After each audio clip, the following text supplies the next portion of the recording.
If I could ask colleagues here in the room to return to the main auditorium. I don't think it's really an auditorium, but that will do. We are now, colleagues, if I could ask you to retain your attention back towards the front now, because we are actually joined by an increasing number of colleagues online from various parts of the world at the moment. My husband is an Ashoka fellow, so when I saw you, yeah. So this is really just to give a word of welcome to all people that are joining us through the internet, through the webinar at the moment. I know that there are a number of members of various USES teams and other people joining us. The intention for this afternoon, for this rest of this morning session is to explore the relationships between the research teams that make up successful, hopefully, research projects.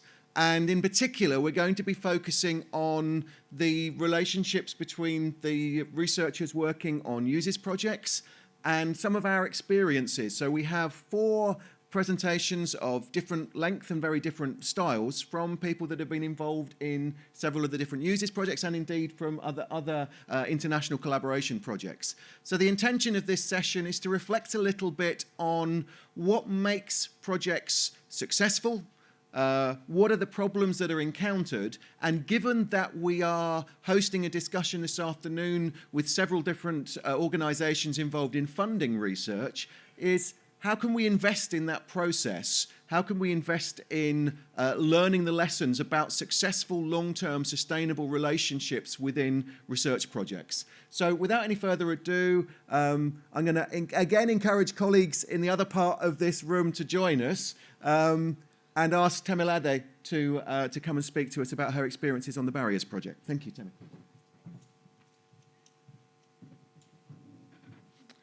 Thanks, Ed. Good afternoon, everybody. It's good to see everyone. I think I'm probably meeting some of the other USES project members for the first time, so it's kind of good to see other people. My name is Temilade Sheson from the University of Ibadan in Nigeria, and I have been collaborating with Dr. Mike Clifford and Charlotte Ray at the University of Nottingham on the Barriers project within USES. And so we kind of joke within the projects that I'm probably like the oldest serving member of the most permanent or constant member from inception till now. So we've had a lot of people leave various institutions, partner institutions along the way, but I've kind of been the most constant. I don't know if that's a good or bad thing, but anyway, that's just a little inside joke that we crack. But I think maybe it's not an accident. Maybe there's some sort of fundamental things that maybe made that happen, possibly. And I think that reflecting, this also gave me an opportunity to reflect on my experience in the past 3 years, which I haven't done on my own before. And actually realized that I think I did have some things going for me from the start. So just looking at maybe, like Ed was saying, possibly some components that may make for a successful partnership and collaboration. So maybe this might speak to some of those issues.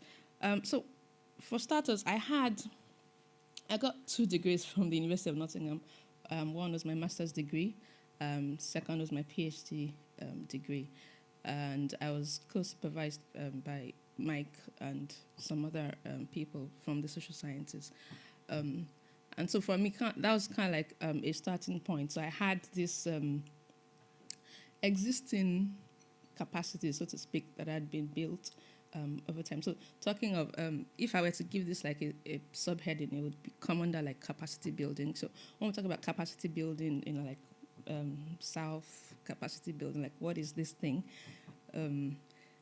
So I think it's important to consider starting points, and for me, that was kind of my starting point. My PhD also happened to be in the particular area of the various projects. So I did my PhD on cook stoves in Nigeria and Kenya. And then the various project was cook stoves in East and Southern Africa.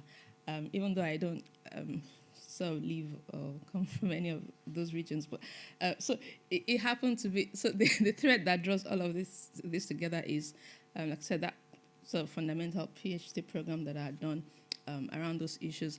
And so again, speaking to the content of my training, so to speak, had been in that specific area, and also happened to be in a very good university in the UK with very good supervisors.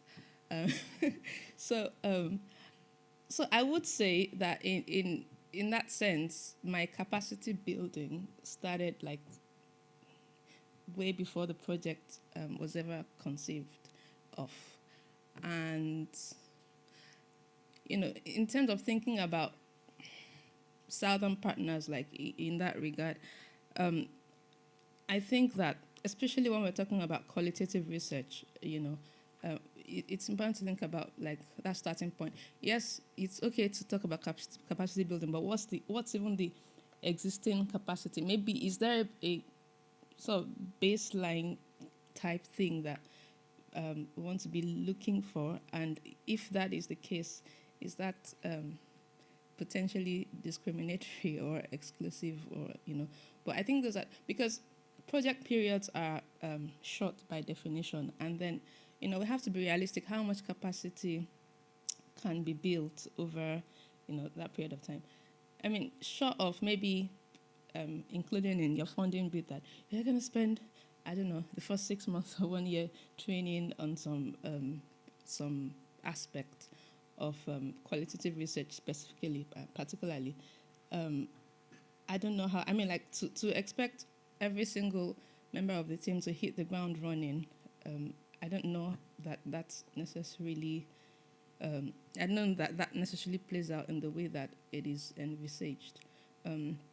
So just thinking about starting points for capacity. And I haven't done any research on this, but I speak as someone who has had some degree of experience and assimilation into the system, definitely in Nigeria. There's a lot more science, engineering, quantitative capacity, if you will, compared to like more qualitative work. So if we're talking specifically of that kind of research, then I think it's slightly harder. This is not speaking to the. I mean, like there are loads and loads and loads of smart people, smart partners, but it's just about perspective on this thing. So I know that certainly in the UK as well, it was there was a time that social science research was not taken as seriously as maybe some other types of scientific, more scientific type, research. And so I think many African countries are kind of like at that stage. So recently, the Nigerian government came out with this policy that I found very snobbish to me and heartbreaking, of encouraging STEM education in Nigeria, like at secondary level. And I'm like, that's fine. But I mean, what about us? What about the others? What about? And just speaking more broadly, there is a disconnect between even the STEM research and education that is going on and the actual needs and capacities of people, which maybe speak more to the social sciences. So there's a bit of disconnect there. But just to say, for the purposes of these collaborations, I think it's useful to know that maybe the bar for qualitative type, just because there hasn't been a lot of investment in that area, generally on the continent. So there were some other things that I didn't have going for me. Like I was still like really green behind the ears. I was my PhD was a steep learning curve, by the way. So I came from like an architecture background up until master's level, to sociology and social policy in like a space of 4 years. So I was kind of like still growing behind the ears in some ways. And then this was my first actual project of working in a real team, like of actual people. Like during my PhD, I was like a recluse. I had like a hermit life, just, so collaborating, whether remotely or not, with an actual team of people required me to, I don't know, maybe step back a bit and not necessarily take the lead on every single thing that I thought needed to be done in a certain way. And for me, that was like really, really useful. One of the most useful aspects of the project for me, just that collaborative capacity that was built, for me. And I've talked about just being realistic about what capacity can be built within project timeframes. And I think that when we talk about I'm trying to be realistic because I'm not expecting projects like this to do everything, but I would, if there was anything I would add, I would say maybe like having more of a focus around institutional capacity building versus particular individuals, because then you have like one person or a couple of people within certain faculties or departments, and then on the ground the impact is potentially less, because then there is not that like-minded community or like capacity community around you. So in terms of amplifying or magnifying impact on the ground, it would at an institutional level would kind of be a more, so on the one project you get that kind of capacity, not just for one person, but sort of building ways to try to spread that, even if they are not actively engaged, even if they are not necessarily named on the bid, even if it's just one person that is not on the bid, but trying to spread that impact sort of to a more institutional level, and somehow being able to demonstrate it. Maybe it might help for future funding bids, but because that would be a great addition at institutional level. So the other thing I wanted to talk about, I still have some time. Yeah, the other thing I wanted to talk about was communication. I mean, definitely, because we were like far-flung, like several countries. We had like 7 countries minus the UK. So that's like 8 countries and all, like massive, ambitious. Like, I don't know what Mike was thinking when he wrote that bid, but yeah, it wasn't so bad. But but the communication. I mean, Charlotte, I'm sure we all know Charlotte, the postdoc that's been working on the project.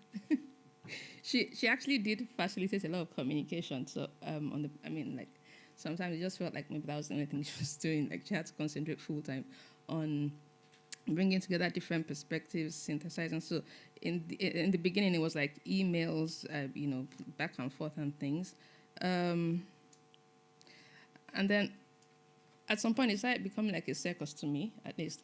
But at that point, I think Charlotte kind of and Mike quickly caught on, and I was like, okay. Maybe we talk individually to different partners on like the different aspects that concern them. So we kind of had subgroups within the group. But I don't know now that each subgroup necessarily fed back to others on what was going on within their own strand, which may be something that can be done next time or something. Skype, we tried Skype meetings, and this is just a general point.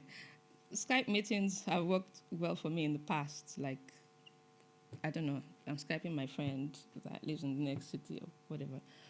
But here, I think the 7-country or 8-country challenge was really, it really created issues, because clearly connectivity levels are not the same across countries. So in thinking that this is the age of technology, communication can be enhanced, anywhere in the world, it's also important to just remember that not connectivity levels are rather different, and so that was a clog in our wheel sometimes. But I think we so got around that.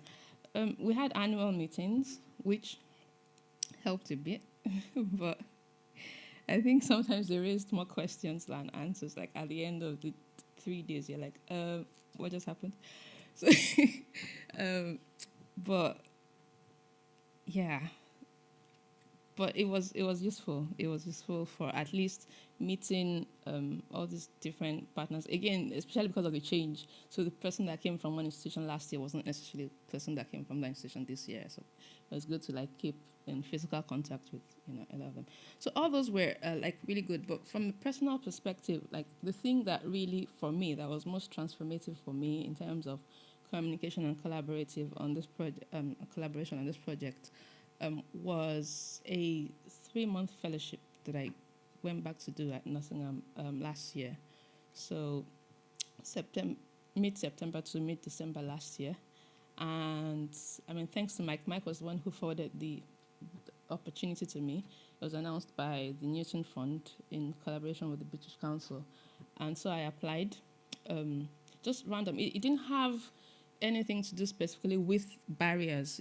It was, my proposal kind of linked, it made the barriers link, but then broadened the focus to say, okay, this would deliver like broader results. But it was also the fact that that particular fellowship was for, regardless of content, it was actually for building collaborations, North-South collaborative capacity. And so it was kind of like a very good fit. And so Mike wrote a very nice letter and, sent them, and then I got in. But it was just those 3 months of being like physically with at least the lead university, just having access to the people. It was, we were able to accomplish a lot more in those, well, at least from my perspective, on my own end of like the deliverables, we were able to accomplish a lot more with those that physical sustained communication and access than, I don't know, the past couple of years before it.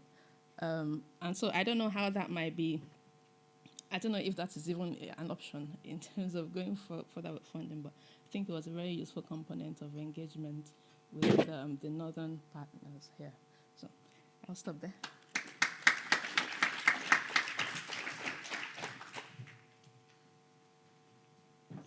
We're going to run this session slightly differently to some of the other ones, in that we're not going to take individual questions after each of the presentations, but we're going to feed those presentations into a final table discussion.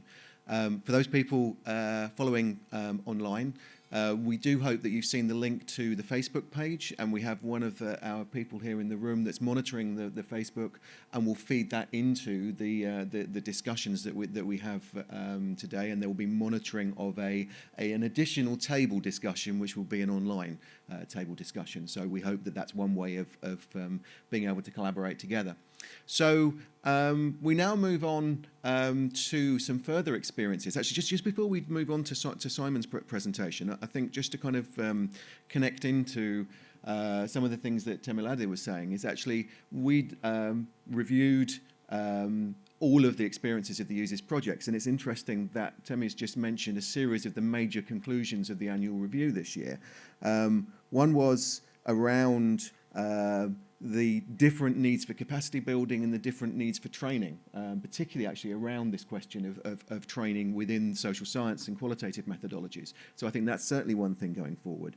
Secondly is the massive importance of communication and how you deal with communication. I still don't think we've reached solutions to those problems. And it's interesting that we were talking earlier on about moving into a new social media age. And actually, that's one of the real key issues about how you actually use that effectively, not just in relationships with stakeholders and policymakers, but also in terms of how you actually develop working relationships over a long period of time. And I think the third point about funding for those long-term relationships.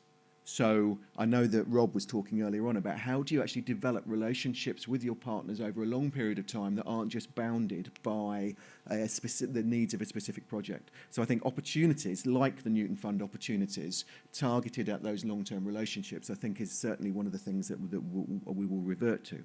So we'd welcome comments and discussions around all this. John, actually, one thing, I know that you're going to be looking at the Facebook issues. What we haven't done is put on the Facebook page the 4 questions that the groups are going to be looking at later. Would you be able to add that, please?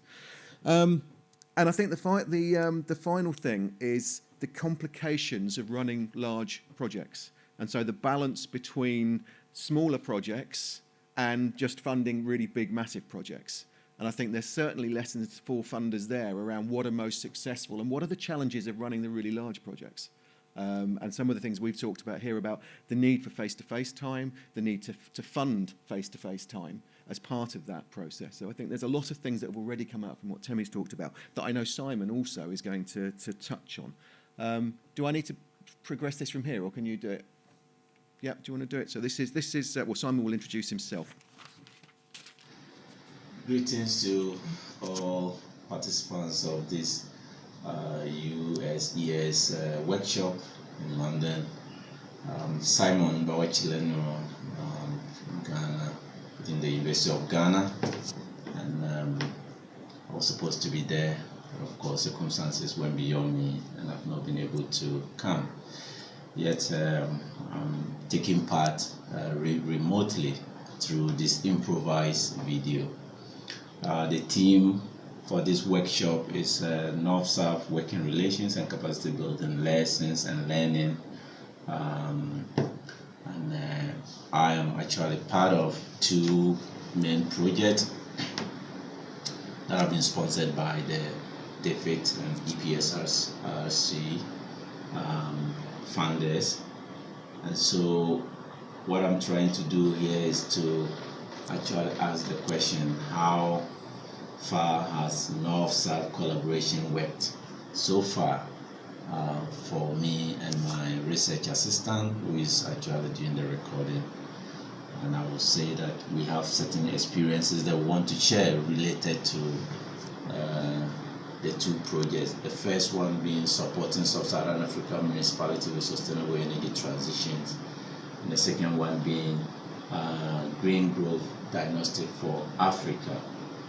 These 2 projects, as we shall see, are being led by our Northern partners.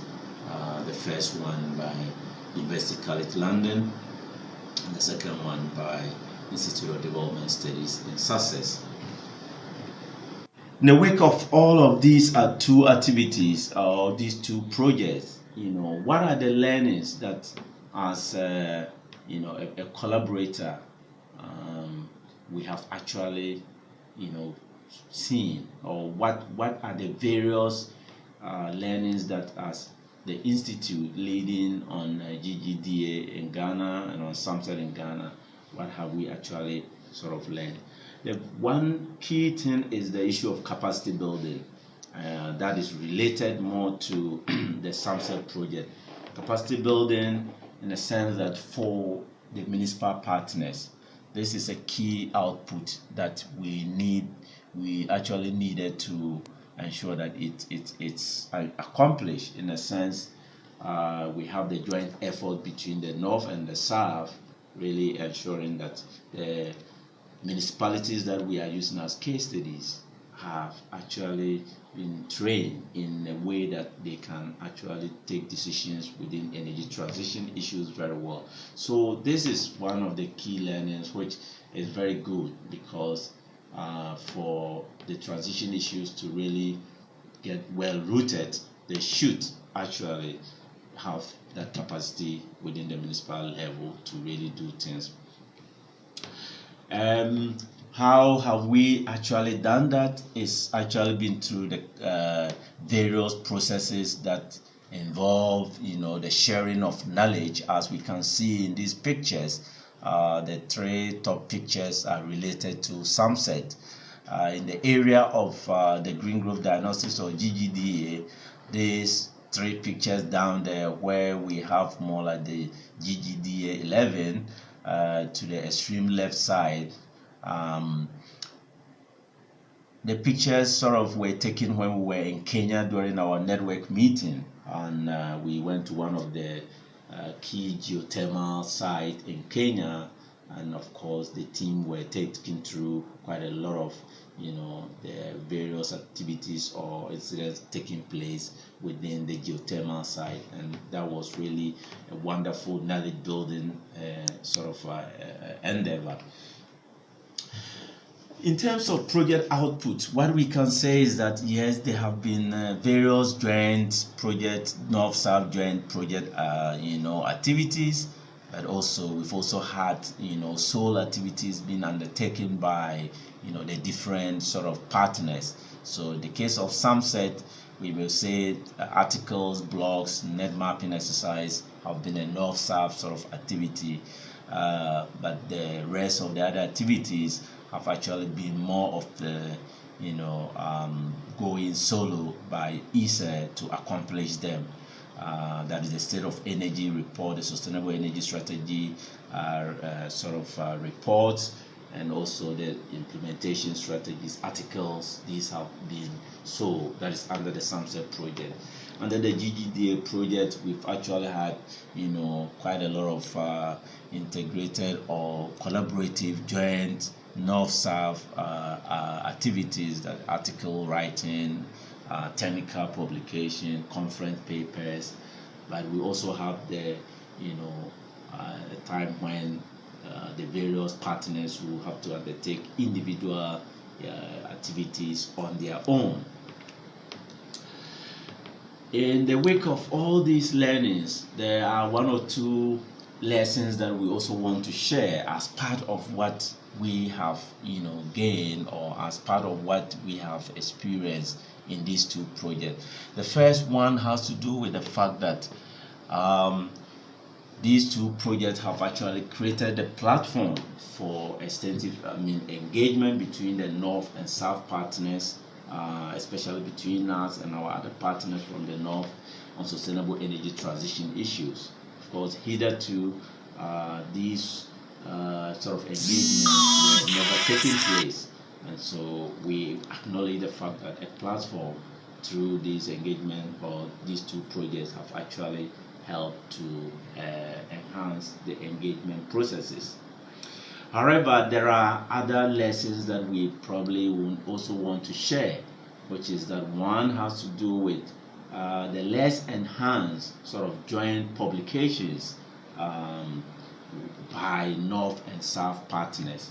The reason being that one is as a result of the post there. Where we got to. Right. Okay. Yes. So one of the other key lessons, which of course is what we feel needs better engagement or better enhancement, is the less joint publications between the northern partners and the southern partners. And the reason is very simple. It is that probably within the aspect of SAMSET, there is no clear-cut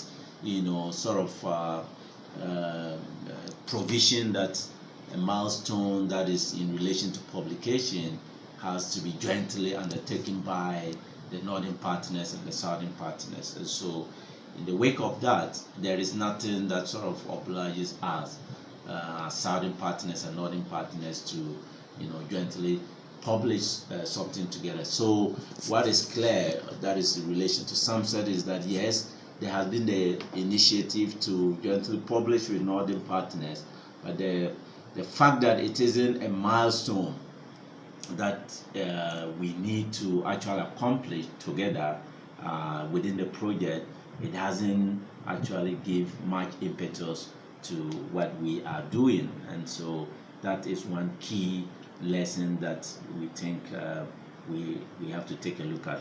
That is somehow is the opposite with the GGDA project, whereby there is the need for us to jointly come out with one technical or two publications between the north and the south, and so we definitely had to actually do that, and so it just gives us the contrast. The other key, lesson that we have learned is of course the lack of, coherent joint project implementation by North-South partners in the Southern Zone. When we take a look at some aspect of GGDA, as we indicated in the joint activities and then the less joint activity, many of the things that have been done, of course, have actually been sort of done as individual partners. So within the South, you will realize that our state of energy strategy development come to talk about how do we call it, the implementation, or to talk about the futures report.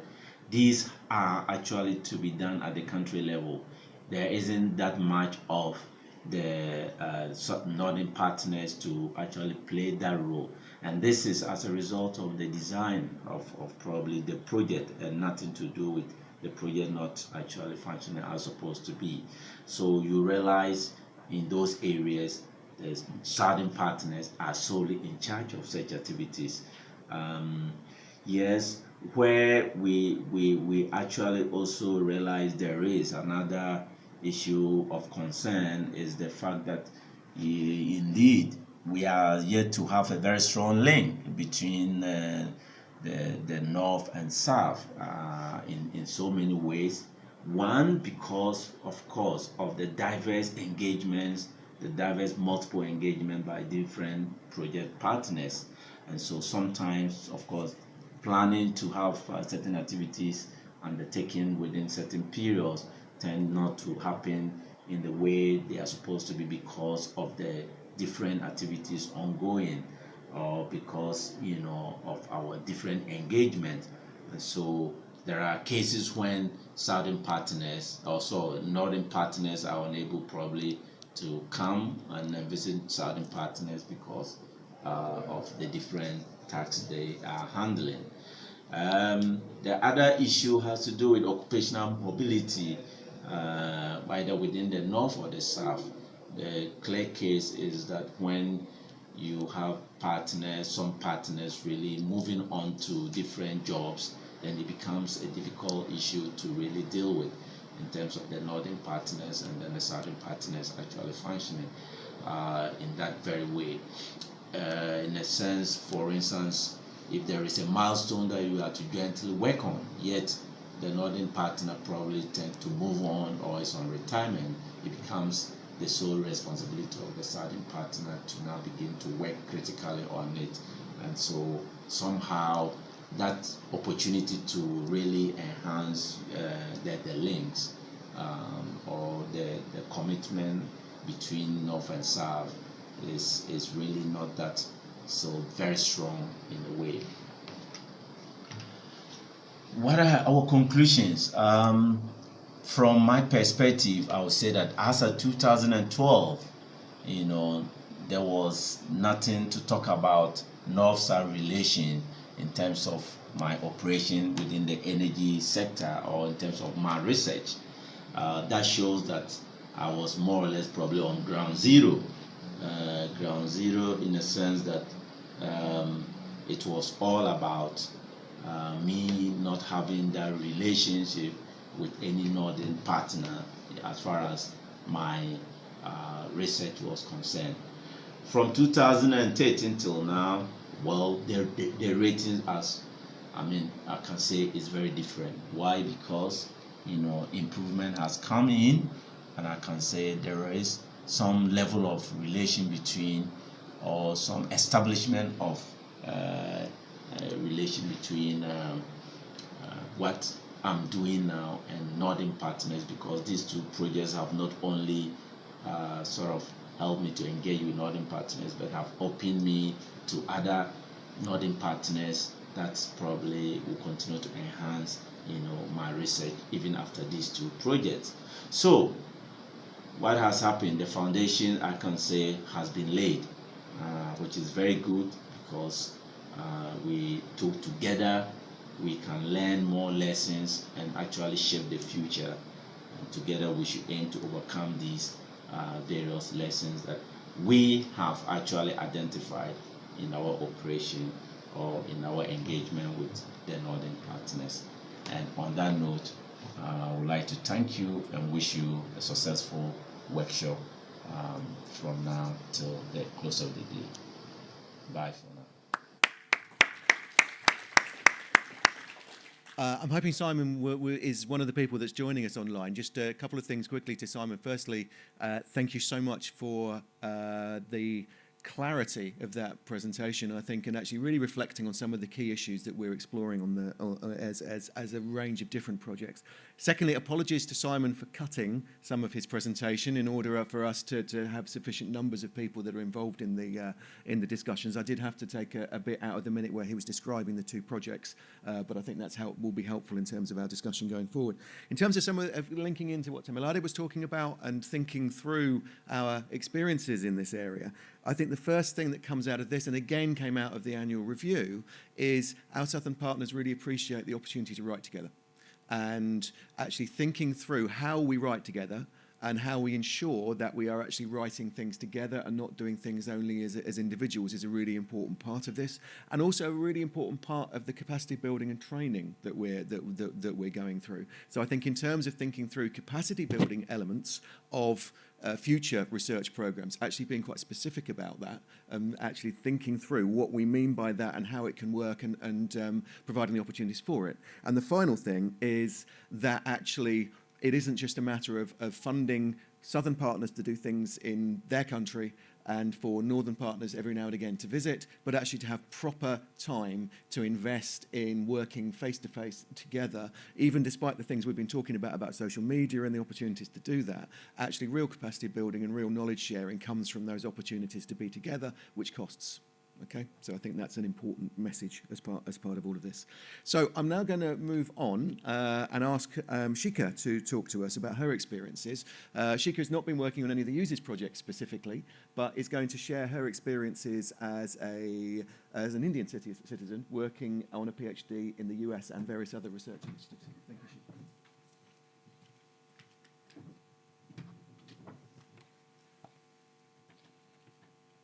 Hello, everyone. So I grew up in India, like Ed mentioned, and I have been working in the space of environment and development, different perspectives, and energy governance since 2007. I've worked with institutions in India, and I got my PhD at the University of Illinois about 2 weeks ago. And tomorrow, well, thank you. That's very kind of you. And tomorrow I'm moving to Bangalore to start work as the Ashoka Research Fellow on energy and climate change. So bit of a transition period for me here, but I'll still try and do my best. So a lot of what I had to say actually has been already said. So I'm just going to focus on stuff that's not been really said. So I'm going to talk about my experience from 3 different kinds of projects. The first one is a very small initiator, like a startup focal grant at the University of Illinois on environmental policy. And I was the only sort of sole graduate student representative from the Global South that worked on this project. And we were trying to look at global trends on renewable energy financing and how they're operationalized across the developing countries. One good thing that really I felt was really good in this project in terms of North-South collaborations was that there was a clear breakdown of writing goals, which meant that, okay, in about 90 days, we're supposed to have the first introduction section of this joint paper ready, and so on and so forth. So it was a very detailed, clear breakdown of writing goals, which I felt was very, very effective. However, and this is also a larger comment on how policy-driven research and policy-relevant research in energy space and environment happens, is that they were most of the research and the PIs and co-PIs were focused on sort of gleaning secondary data and not so much on field-based research, which, I understand policy data-driven research is, of course, important, but then field-based work can also inform policy, and that has been my belief in the last 10 years or so. And another thing, I mean, I'm sort of getting into a more critical mode here, but there was some mismatch between deliverables, like what was expected in terms of output and actual research. And just to give you a quick example, so since we were looking at renewable energy financing and global trends, what we found is that, of course, there are policy instruments like feed-in tariff and RPO and so on, which is operationalized in various ways, but they differ in how they actually are operationalized in practice in developing countries. For instance, the state in India or the Indian government actually plays a very major role in directing investment for a certain kind of technology in certain areas and in certain geographical areas, and it does not always correspond with the natural resource endowment of that area, which is a far cry from how it happens in developed countries, right? So I was more interested in bringing out these nuances as a part of the project, but because we had a short turnaround time, it was very sort of rush, and we had all these like deliverables to do. So I think this is something that got left out. And just wanted to point it out here that there is more or less, there are chances of being a mismatch between deliverables and actual research. The next project that I want to talk about is it was a bigger project, also based at the University of Illinois, but we had partner organizations across India, Indonesia, and Brazil. And so one good thing about this was that the research questions were very clearly formulated. I think also because the first grant was a starter grant that helped us come up with interesting questions, which we used to feed into this grant. So of course, it was a step up. And one thing I really want to say here is that what we did is we organized, as part of this project, is a write shop, which essentially was just a week of coming together and writing, less talking, more writing. So what would happen is that the partners from various countries would come together for a week, and we would have like from 8 a.m. to 3 p.m. writing time, and then from 4 p.m. to 6 p.m. we would sort of exchange each other's writing, read them, come up with our comments, and next morning before breakfast, we would sort of sit and talk about, give comments to each other and feedback. So that I felt was slightly innovative and also very powerful in terms of learning how to write better and how to sort of make sure that what you're writing is in sync with what you're supposed to be writing. Right? And of course, the budget, which was clearly shared with all the partner organizations involved. And this is where I want to sort of talk about the disparity between, disparity related to funding between partner organizations in the Global South and in developed countries. So my experience, and I've also been one of the project assistants when I was younger, like many years ago. And as a field worker, which was, this huge project on climate change and vulnerability and so on, and I realized that also that even though there's a lot of money that is invested in these projects, yet as a project assistant, I wasn't even earning enough to make my, to pay my rent and to have a decent enough lifestyle in a city like Bombay. So, I mean, I just worked on it for like 2 months, and I'm like, I'm getting out of here because I can't really feed myself. Through my experience in the last 10 years, I've seen a lot of project assistants which really form the backbone of the data that we glean and which is so powerful and so relevant to our research are underpaid, especially in developing countries. And there has to be some mechanism or some way of ensuring that you at least meet basic standards. So I know project assistants that are based in Indian cities are paid what a project assistant was paid 7 years ago. And the inflation is, it's growing. It's not really matched up to that. So, this is something to think about.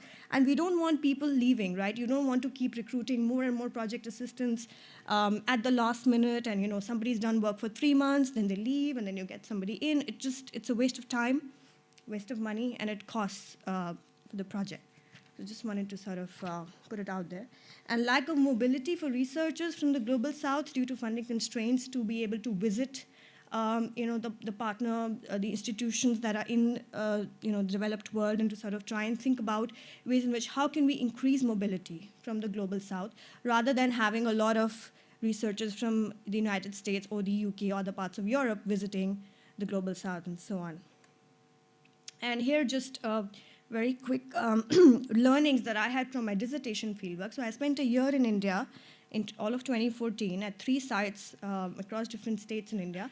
And I was looking at how and why do local people oppose renewable energy projects because they impinge on their land and livelihoods, and what is the politics of this contestation. So what I found, which is relevant to our to this session today, is that when we look at cross-spatial research, which sort of transcends local, regional, national scales, is that there are a ton of bureaucratic hurdles which sometimes we fail to account for in our project design. For instance, the person who's responsible for the regional level renewable energy in one of the states in India is not really communicating with the minister, which is based in Delhi. And so for people who are setting up a project, for example, on small hydro, the directive that the federal minister has is very different from what the guy at the regional level is doing, right? And that sort of feeds into how the project is operationalized and our learnings for the social science of energy and so on, and what energy is for development and so on. But I think for a lot of project design documents, they sort of don't incorporate this sort of cross-spatial bureaucratic hurdles. And so I also happened to meet one of the NGO partner organizations that were helping the local people oppose the renewable energy projects in the western state of Maharashtra in India. And very curiously, suddenly, it's like, and I lived there for a couple of months, and I met this woman who was part of the NGO, and she's like, oh, now we need to interview almost all the women in the village. I'm like, what just happened? Like, you just changed your agenda overnight. She's like, yeah, now we have this directive to include gender, so now, we have to sort of include it at the last minute and get stuff done and so on. So enough has been said about that, so I'm not going to elaborate upon that today. And also, I think the idea of homogenizing the community, I've done it. I'm sure most of us do it at the time. It was my biggest learning during dissertation fieldwork. And I actually have a photograph, which is a very geographer's photograph. We see people poring over a map. This is a map of the Great Himalayan National Park, which is located in the Indian state of Himachal Pradesh in the Himalayas. The two men with their backs facing to us is the director of the national park on the left-hand side and the district commissioner of the area on the right-hand side. And the people that are pointing on the map, so what is going on here is that this is a meeting, a stakeholder meeting, between people who have trekked at least 20 kilometers to come and make it to the meeting, and they live in, of course, very remote, inaccessible areas. And there was this opposition to mini hydropower projects that were to be located on the outskirts of the Great Himalayan National Park. So what the state government did is they moved these projects to another location, which was not so central or not really where most of the other people lived, but it impinged upon the land and livelihoods of the people that lived in remote communities. So they are the ones who are coming and interjecting and saying, look, what you have done is you think that you've actually favored local livelihoods, but you're actually creating more disturbance for us. So just to give an idea of not to homogenize the community, there are various levels of caste and class and so many other dimensions that are at play. And just to conclude very quickly, just to emphasize the main points: opportunities for co-writing, proximity of meetings and interactions with the ease of mobility as well as ideas, and sort of trying to minimize funding bottlenecks through thinking through as to what are some of the areas in which we can actually pay researchers in the Global South better than what they get now in order to make them more motivated and to ensure that they stay motivated for the project. Again, questioning what and who is the community that we are really targeting. And of course, just to sort of put it out there, is a collaborate to innovate. Thank you.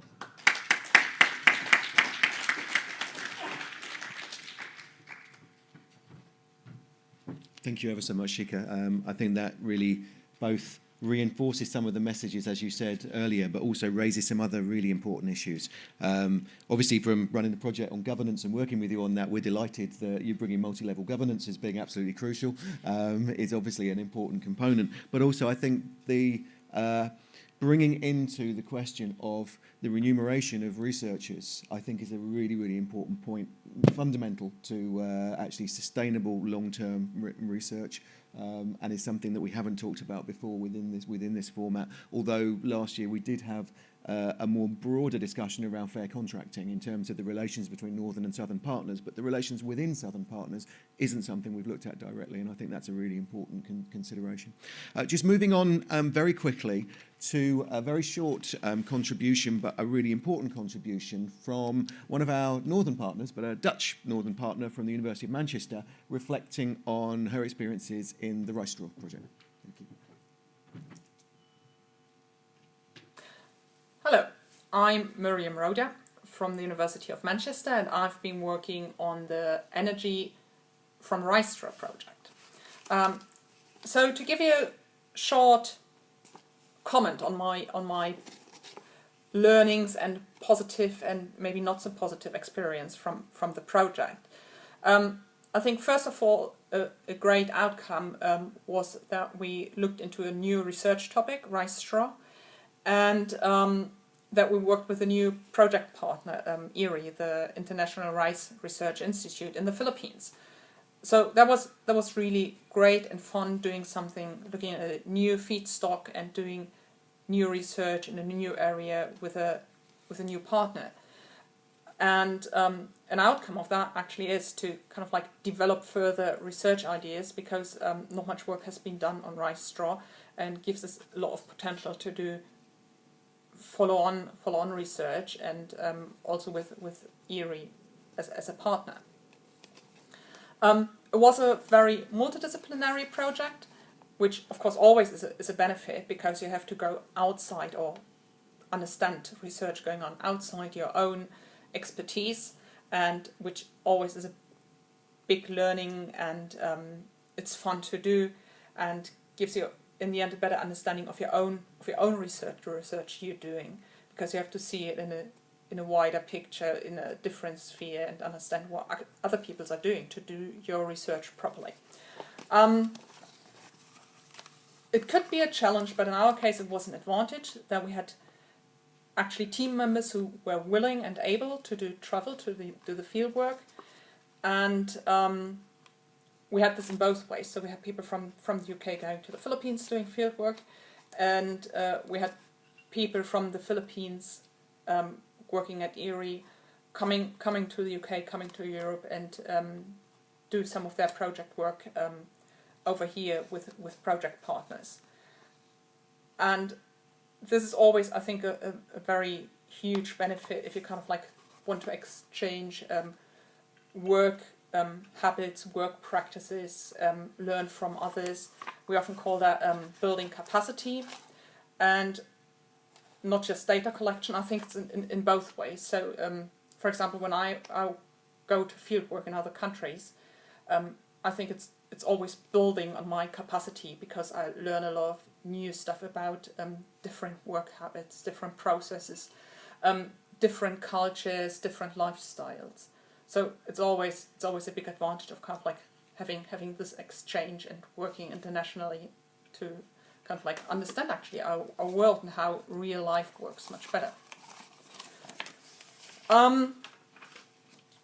Challenging for the project, definitely, if you do a project across such a long distance with partners being in different time zones and thousands of miles away from each other, is definitely the logistics. It's much more complicated to communicate and work across such a long distance. Simple things like, okay, we just have a Skype chat, but you have to consider the time, you have to consider you have good internet connections, and I have to say internet connections are not always that great in the UK either, so it's challenges like that you have to consider, and which sometimes delay things or make communication more complicated, even though we have a globalized world and think like, oh, it's all easy and we just have a Skype chat. So in the end you realize that kind of like these face-to-face meetings, seeing a partner personally, having a good discussion over a cup of tea or a cup of coffee or drink, are often much more efficient, and push the project often much better forward than just having these kind of like online conversations.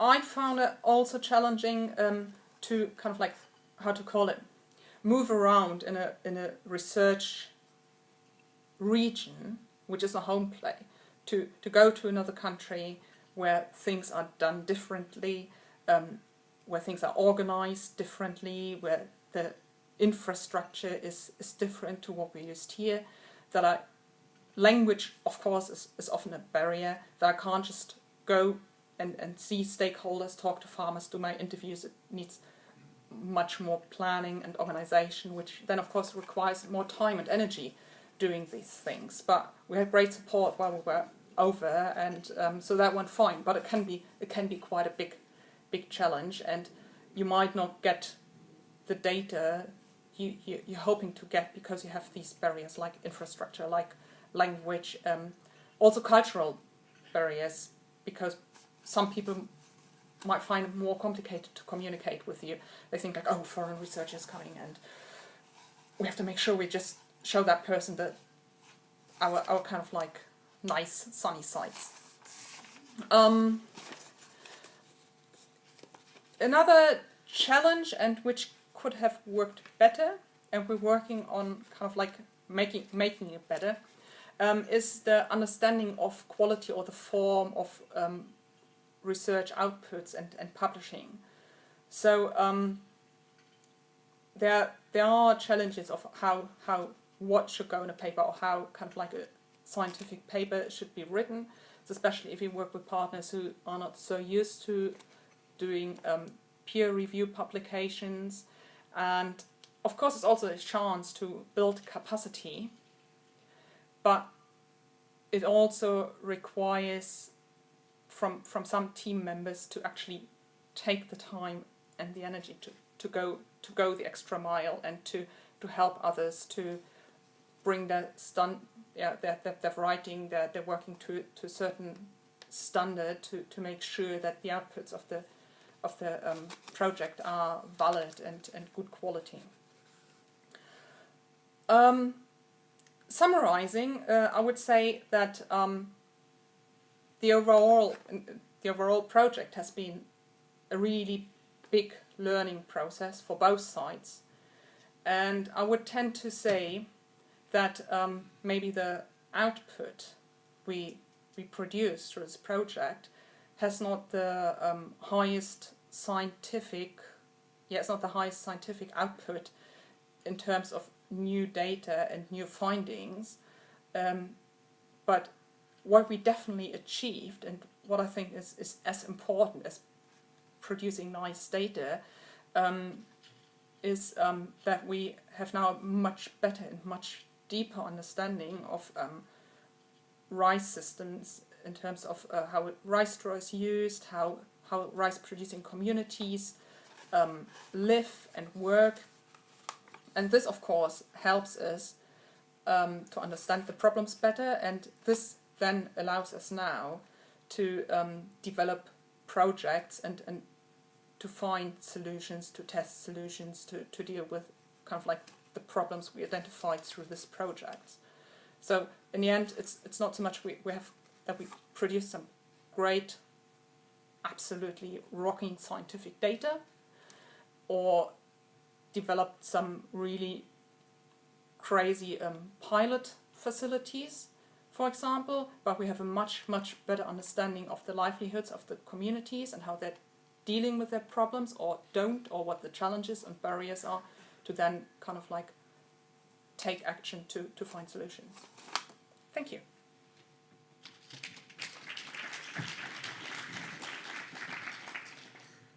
Right, the final, we are heading towards lunchtime, but what I want us to do in eating into lunchtime, briefly, is in the final 10 minutes, what I'd like each table to do is see if you can agree on one theme around this whole question of North-South working relationships and the way in which the projects have gone, that you would want to put into the discussion this afternoon with the funders, and we'll make sure that some of those are then taken forward. So we'll then go back round the tables. We'll keep the webinar going. Those of you that are following online, John, who's sat over there, give him a wave, John, so they can see who you are. We'll be continuing to monitor the discussion on Facebook, and we will also get that. If you are able to agree with you on Facebook, that'll be an interesting one. Then we'll feed that back into the discussion. So 10 minutes. Do please bear with us. I know it's eating a little bit into lunchtime, and then we'll report back on that, and then we'll break for lunch.